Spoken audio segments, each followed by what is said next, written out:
Welcome, wanderers, to a new episode of Echoes from the Loam, with me, Fauna Blakewell. This original tale is based on the myth of werewolves and a sect of watchers fated to keep ledgers on the newly turned. So light your lantern and stay out of the shadows. The boy's blindfold was damp with breath and old sweat, the silver thread fraying where it had been tied too many times before. He could not see the path, but he felt it. Soft earth giving way beneath his boots, the roots like fingers grasping at his ankles. The woods of Gorsewood Hollow were not silent. They breathed, leaves whispered, twigs snapped in the underbrush, not from animals, but from watchers. Elias had been told not to speak, not to flinch, not to ask what the bells meant. The lanterns came first, hung from the branches like offerings, their flames guttering in the windless dusk. Each one marked a step deeper into the hollow, and each one burned with a different hue. Behind him, the watchers moved without sound, but their robes brushed the bramble, stitched with silver thread that caught the lantern light like veins. Elias could hear their breathing, slow, deliberate, calm. The bell, far off in the distance, chimed once. Not with warning, but with a kind of memory. He had heard the stories, of course everyone had, of the council that watched the cursed ones, of the ledgers written in the blood, and of the blindfolds but did not protect but revealed. The path before him narrowed, and the soil grew wet. The trees leaned closer, their bark slick with something darker. Elias stumbled and a hand caught his arm, cold, gloved. "You must not fall," the voice said. "You must not flinch. You must not interfere."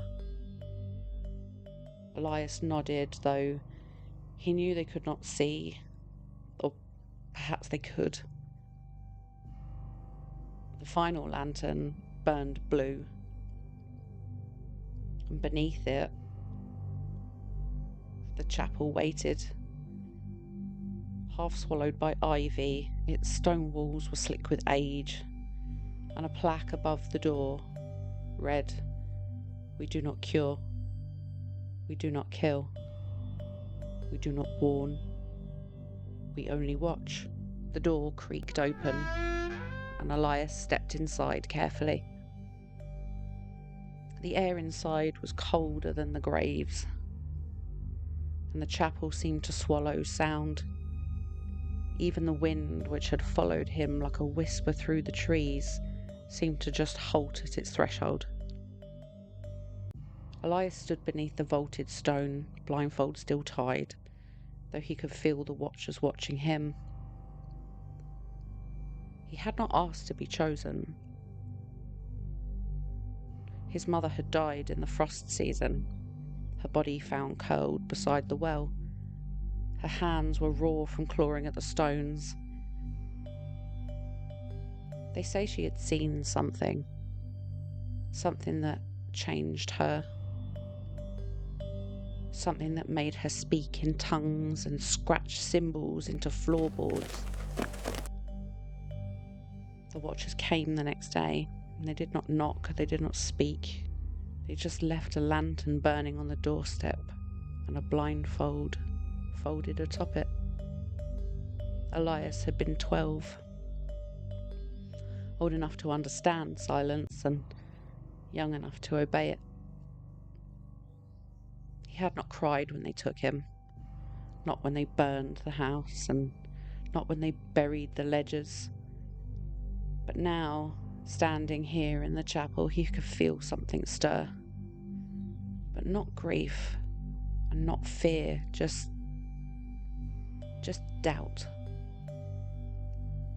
What did it mean to watch, and to never warn, to record and never resist?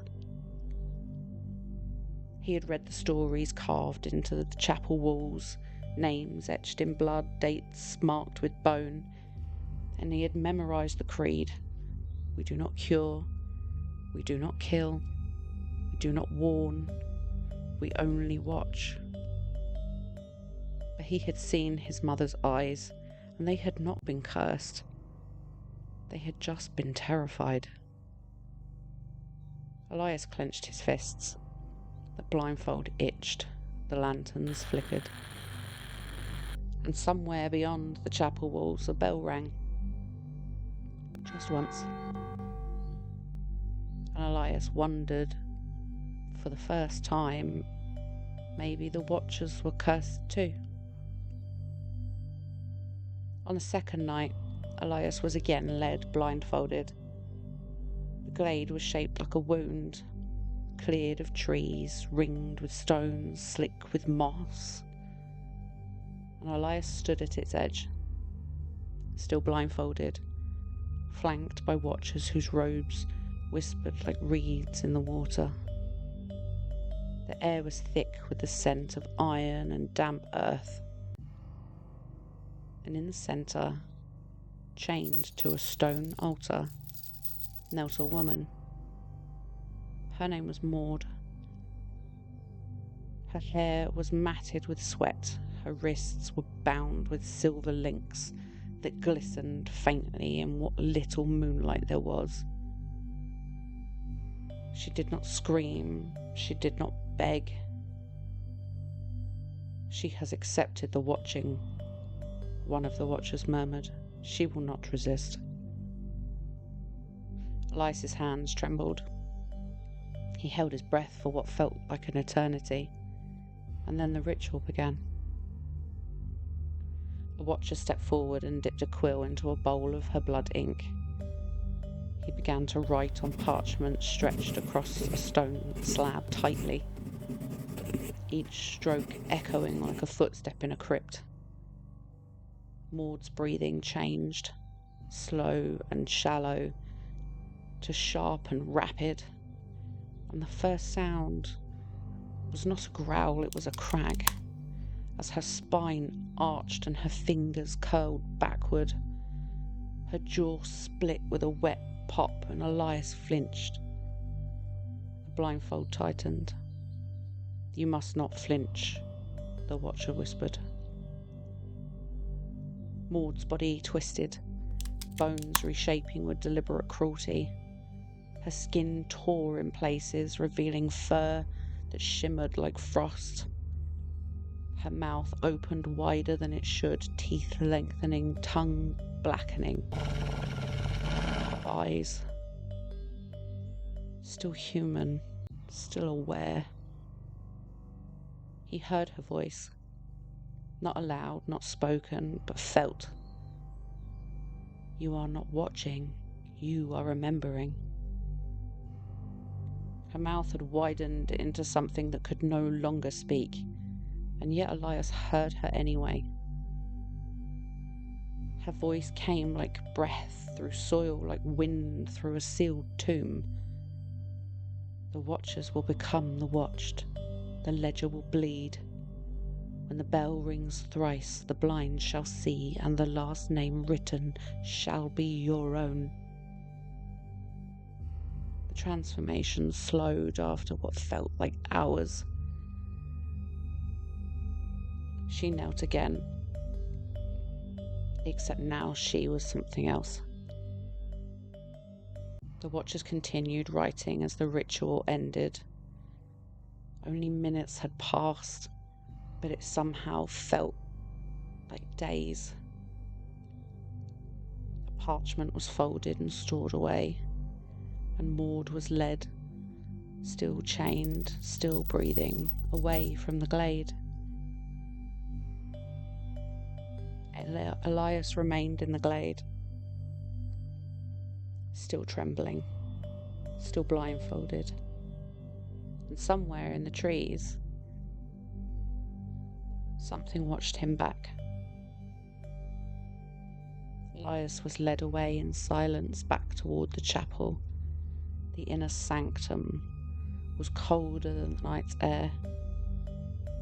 Elias stepped across the threshold, blindfold removed now, though the shadows clung to his vision like frost. Candles burned low in iron sconces, their flames barely flickering.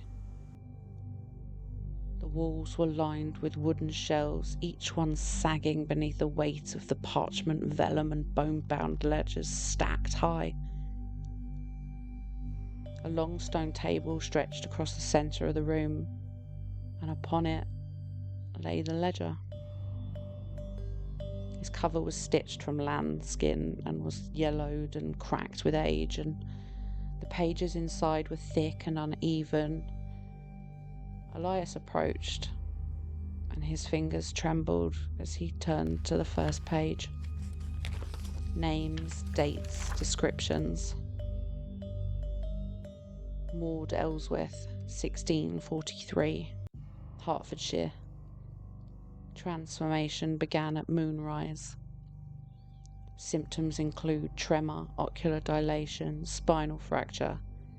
Duration was 11 minutes. The next page bore a symbol, a lone silver bell. And beneath it read Thorn Wexley, 1571, Wiltshire. Bell rang once. Ledger bled. Witness lost. Entry incomplete. Elias's breath hitched in his throat as he flipped further. More names, more dates, more descriptions, more bells. Bell rang twice, witness deafened, transformation reversed, entry burned. Bell rang thrice, ledger closed, chapel sealed, watchers vanished. Elias stepped back, prophecy echoing in his mind. When the bell rings thrice, the blind shall see, and the last name written shall be your own. He turned to the final page, but it was blank. However, the parchment seemed to pulse faintly beneath his hand. And in the silence, he heard the bell. Elias stepped away from the ledger, and the candle nearest him went out. Elias returned to the ledger after the others had gone. The candles had burned low now, casting long shadows across the parchment. The final page still seemed to pulse faintly beneath his hand, and he turned it again and again, back and forth, and then he saw it. Stitched into the spine, barely visible, was a fold, a seam. He slipped a fingernail beneath it and peeled back a hidden page. It was older than the others, the handwriting jagged as if written in haste or panic. The bell beneath the altar rings for the one who remembers. Do not dig, do not listen, do not write. The ledger must not know its own name. Elias carefully folded the page back, closed the ledger and left the chapel silently. As he got to the glade, that too was silent. The altar stood as it had before, stones slick with moss, chains coiled like sleeping serpents at its feet. Elias knelt beside it. The soil was soft and disturbed. He knew he shouldn't, but he dug with his bare hands. The earth was cold and wet and clung to his skin like memory. And then he found it. A box.